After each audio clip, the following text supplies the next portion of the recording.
कार्तिक के महीने में जो दो प्रदोष पड़े, शरद पूर्णिमा से लेकर कार्तिक पूर्णिमा के मध्य में जो प्रदोष पड़ती है, उस प्रदोष पर प्रदोष काल में अगर एक आधी चम्मच भी गौ माता का दूध मिल जाए, एक छोटी सी कटोरी में सीधे हाथ में दूध और उल्टे हाथ में दूध, जल का पात्र या उसी पात्र के ऊपर दूध का पात्र रखकर हाथ में लेकर जो शंकर के शिवालय में देहली पर खड़ा होकर शंकर से अपनी कामना कर कर शंकर के मंदिर में जाकर दूध अशोक सुंदरी वाली जगह पर चढ़ाकर जल शंकर के शिवलिंग पर जो समर्पित कर देता है, देव अधिदेव महादेव उसकी कामना पूर्ण कर देते हैं, पूर्ण कर। दुनिया के लोग कहते हैं कि कार्तिक का महीना भगवान नारायण का है, दुनिया के लोग कहते हैं कार्तिक का महीना लक्ष्मी जी का है, दुनिया के लोग कहते हैं कार्तिक का महीना इन देवता का है, लक्ष्मी महारानी का है। जरा विचार करिएगा, माता लक्ष्मी स्वयं इस कार्तिक के महीने में शंकर भगवान की आराधना करती है। कार्तिक के महीने में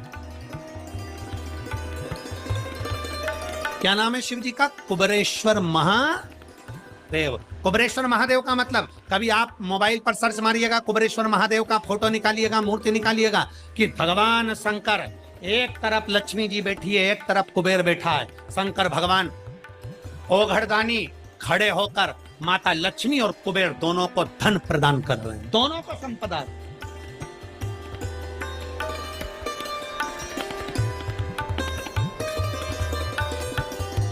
कभी कुबेरेश्वर बाबा का मूर्ति का दर्शन करिए, कुबेरेश्वर शंकर भगवान की मूर्ति खड़ी है, एक तरफ लक्ष्मी जी एक तरफ कुबेर, दोनों माता भगवान शंकर जी से लक्ष्मी ले रहे हैं दोनों।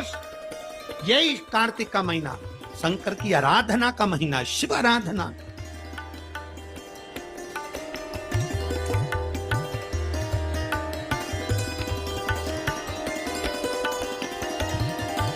शंकर की आराधना कैसी करिए? शिव आराधना।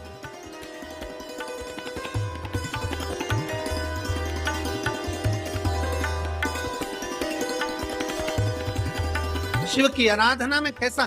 केवल एक कटोरी में दूध, दो प्रदोष का शरद पूर्णिमा से कार्तिक पूर्णिमा के बीच में एक महीने के अंदर, पूर्णिमा के अंदर, पूर्णिमा शरद पूर्णिमा कार्तिक पूर्णिमा के अंदर दो प्रदोष पड़े। वो दोनों प्रदोष जब पड़े, उस प्रदोष में थोड़ा सा आधी चम्मच, एक चम्मच गाय का दूध हो, भले थोड़ा सा दूध और एक लोटा जल। आप बाबा को देव तो अशोक सुंदरी वाली जगह पर चढ़ाओ दूध, और जल चढ़ाओ कहाँ? जम के बोलो, शंकर के शिवलिंग समर्पित।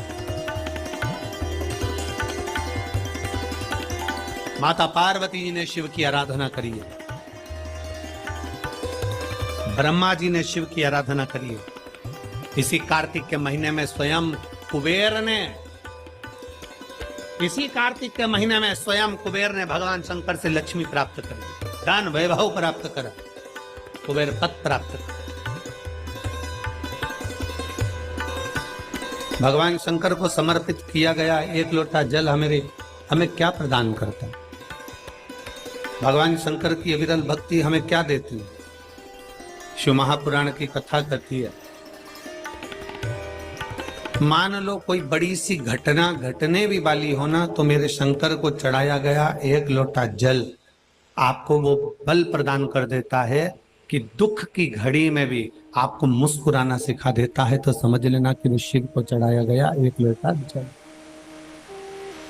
वो भगवान शंकर को चढ़ाया गया एक लोटा जल है, वो शिव को समर्पित किया गया एक लोटा जल है, जो हमको बल प्रदान करता है, जो हमको शुद्ध भाव प्रदान करता है।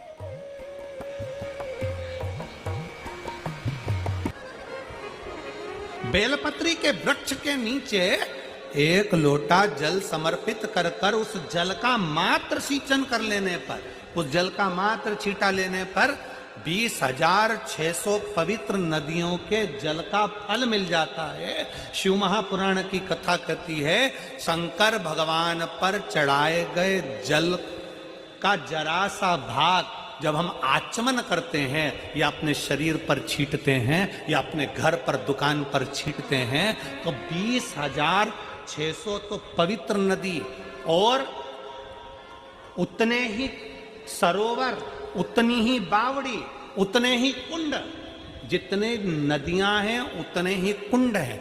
20,600 कुंड, 20,600 बावड़ी, 20,600 तालाब, 20,600 पोखर, ऐसे ना जाने कितने पवित्र पवित्र कुंड, ना जाने कितने कितनी बावड़ियां, ना जाने कितने कितने सरोवर, ना जाने कितने कितनी नदियां। शिव महापुराण की कथा कहती है बेलपत्री के वृक्ष के नीचे चढ़ाए गए जल का छींचन करने से 20,600 नदियों के स्नान का फल मिल जाता है और शंकर भगवान पर चढ़ाए हुए जल का आचमन कर लेने से या अपने ऊपर छींट लेने से, घर पर छींट लेने से सारे पृथ्वी के जितने कुंड, बावड़ी और नदियां हैं सबके फल हमें उसी क्षण प्राप्त हो जाते हैं, उसी क्षण प्राप्त हो, उसी पल प्राप्त हो। एक बड़ा सुंदर सा प्रसंग है शिव महापुराण का। एक राजा का बगीचा है, उस बगीचे में माली ने पपीता लगाया, सेब लगाया, अंगूर लगाया, एप्पल लगाया, आम लगाया, नारियल लगाया।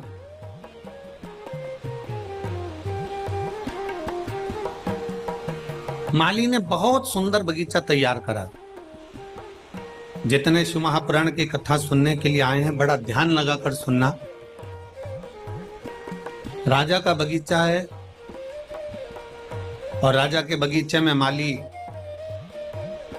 पपीता भी लगा रहा है, सेब भी लगा रहा है, आम भी लगा रहा है, जाम भी लगा रहा है, नारियल भी लगा रहा है। उस बगीचे में माली ने सब कुछ लगाया, अंगूर भी लगाया, मौसम्बी भी लगाया, संतरा भी लगाया। एक दिन राजा ने अपने माली के पास सूचना पहुंचाई कि तुझे इतने दिन हो गए, कई समय निकल गया तेरा और तू मेरे राजघराने में माली मेरे बगीचे से कोई फल लेकर नहीं आए। जाओ माली के पास सूचना करो कि बगीचे से फल लेकर आ। सूचना दो माली को। माली को सूचना मिली। माली भगवान शंकर के मंदिर में, देवाधिदेव महादेव के मंदिर में झाड़ू लगा रहा था।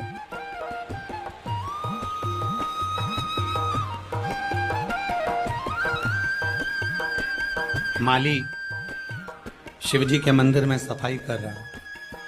माली शंकर के मंदिर में झाड़ू पोछा लगा।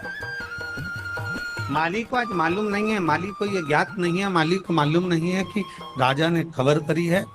दूतों ने आकर बोला माली से कि मंदिर को छोड़ो और राजा ने आपको बुलाया है, चलो। फल की टोकनी में माली फल लेकर चली है। माली ने फल की टोकनी को सजाया। फल की टोकनी में क्या लेकर जाऊं ये माली ने विचार करा। नारियल लेकर जाऊं, मौसम्बी लेकर जाऊं, संतरा लेकर जाऊं, अनार लेकर जाऊं, आम लेकर जाऊं, जाम लेकर जाऊं, सेब लेकर जाऊं, अंगूर लेकर जाऊं, केला लेकर जाऊं, क्या लेकर जाऊं।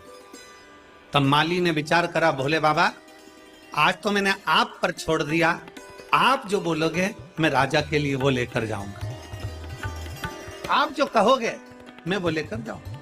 अब भोलेनाथ तो खुद आकर तो बोलते नहीं, शंकर भगवान कभी सामने आके प्रकट होकर तो बोलते नहीं, अपने हृदय से, अपने चित्त से, अपने मन से छोड़ दिया। बाबा पर बाबा आप बताओ मैं क्या करूं, शिव जी आप बताओ आज मैं कौन सा फल राजा के पास लेकर जाऊं। अंदर मन में से शंकर आपके दिल में बसा है, शिव आपके मन में बसा है, शंकर आपकी चित्त वृत्ति में बसा है, मेरा भोले बाबा आपके हृदय में बसा है। मेरे शंकर भगवान ने अपने हृदय की आवाज से कह दिया कि आज टोकनी में फल में अंगूर लेकर चले जा। और माली ने सोचा नारियल तोड़ने में समय लगेगा। माली ने सोचा संतरा तोड़ने में समय लगेगा। माली ने विचार करा मौसम्बी तोड़ने में देरी लगेगी। जाम लाऊंगा, धोऊंगा, रखूंगा, फल लाऊंगा, धोऊंगा, इससे अच्छा है अंगूर के लच्छे की लच्छे तोड़े और डलिया में रख लिया, टोकनी में रखा और राजा के पास पहुंच गए। टोकनी में रखकर जैसे राजा के पास पहुंचे, राजा के चरणों में प्रणाम करा, टोकनी रख दी। राजा बड़े गुस्से में था। राजा को इतना क्रोध आ रहा था, राजा को इतनी गुस्सा आ रही थी कि राजा माली पर क्रोध कर रहा था। टोकनी राजा ने बुलवाई, लाओ ये टोकनी मेरे पास में लाओ। राजा के हाथ में टोकनी ला कर दी, माली के सामने खड़ा कर दिया माली को, और माली को खड़ा कर राजा ने एक एक अंगूर कर माली को मारना प्रारंभ करा, माली के ऊपर फेंकना प्रारंभ करा। अंगूर राजा खाता जाए, माली पर फेंकता जाए, खाता जाए, फेंकता जाए। एक एक अंगूर करके माली को फेंक फेंक कर राजा ने खूब मारे अंगूर। जितने अंगूर राजा माली को मारता था, माली उतने अंगूर मार खाकर कहता था, बाड़ी भोलेनाथ मेरे शंकर बड़ी कृपा करी तूने। फिर अंगूर मारा, फिर माली ने कहा शंकर भगवान बड़ी कृपा करी। फिर अंगूर मारा, हे शिव शंकर आपने बड़ी कृपा करी। फिर अंगूर मारा, हे मेरे शंकर बड़ी कृपा करी। अंगूर की टोकनी खाली हो गई, माली जाने लगा। महामंत्री ने माली को रोक कर पूछा, रे माली तुझे राजा ने इतने अंगूर फेंक फेंक कर मारे और तू हर बार एक शब्द कहता था कि शंकर भगवान बड़ी कृपा करी, शिव शंकर बड़ी कृपा करी, ओघड़दानी बड़ी कृपा करी, महाकाल राजा बड़ी कृपा करी, ऐसा क्यों कह रहा था? माली ने कहा, प्रभु आज मैं टोकनी में अंगूर लेकर आया, मेरा तो मन था ताजे ताजे नारियल लेकर आने का, मेरा तो मन था मौसम्बी लेकर आने का, मेरा तो मन था आम लेकर आने का, पर मेरे भोले बाबा ने बड़ी कृपा कर दी जो टोकनी में अंगूर मंगवाए। राजा ने अंगूर फेंके तो मुझे चोट नहीं लगी, अगर एक दो नारियल फेंक के मार देता तो मैं भाई निपट जाता। ये उसकी कृपा है, ये उसकी दया है, ये उसकी उदारता है।